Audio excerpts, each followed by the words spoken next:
ابتدا ہے رب جلیل کے بابرکت نام سے جو دلوں کے بھید خوب جانتا ہے۔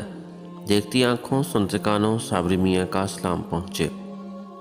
ناظرین محترم، حضرت ابوبکر صدیق رضی اللہ تعالیٰ عنہ رسول اللہ صلی اللہ علیہ وآلہ وسلم کے پیارے ساتھیوں میں سے ہیں۔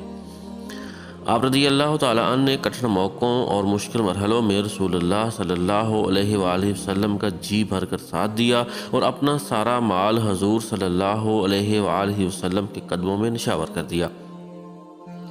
ایک دن حضرت ابوبکر صدیق رضی اللہ تعالیٰ عنہ حضور صلی اللہ علیہ وآلہ وسلم کی خدمت میں تشریف فرما تھے۔ بدن پر ایسی قمیض تھی جس کے بٹن نہیں تھے، اس کے دونوں کونوں کو کانٹے سے جوڑ رکھا تھا۔ اسی حال میں حضرت جبرائیل علیہ السلام تشریف لائے اور حضور صلی اللہ علیہ وآلہ وسلم کو اللہ تعالیٰ کا سلام پہنچایا اور عرض کیا، اے اللہ کے رسول صلی اللہ علیہ وآلہ وسلم، کیا بات ہے؟ میں ابوبکر کو کانٹے سے قمیض کے دونوں کونوں کو جوڑے دیکھ رہا ہوں۔ حضور صلی اللہ علیہ وآلہ وسلم نے فرمایا، اے جبریل، ابوبکر نے فتح مکہ سے پہلے اپنا مال میرے اوپر قربان کر دیا ہے۔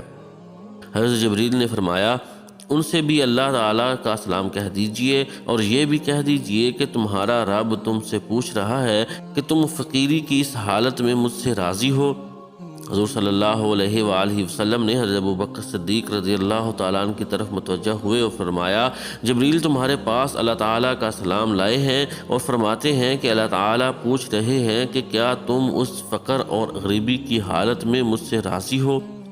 حضرت ابوبکر صدیق رضی اللہ تعالیٰ نے یہ سن کر رو دیے اور بولے، کیا میں اپنے رب سے ناراض ہوں گا؟ میں اپنے رب سے راضی ہوں، میں اپنے رب سے راضی ہوں۔ پیارے دوستو، فقر و محتاجی کی حالت میں بھی اللہ تعالیٰ سے خوش رہو اور زبان سے شکوہ شکایت ہرگز نہ کرو۔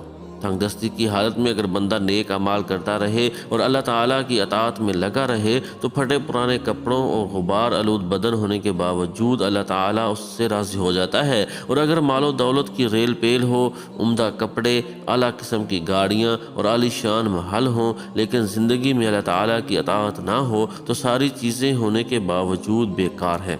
اللہ تعالیٰ ایسے لوگوں سے راضی نہیں ہوتا۔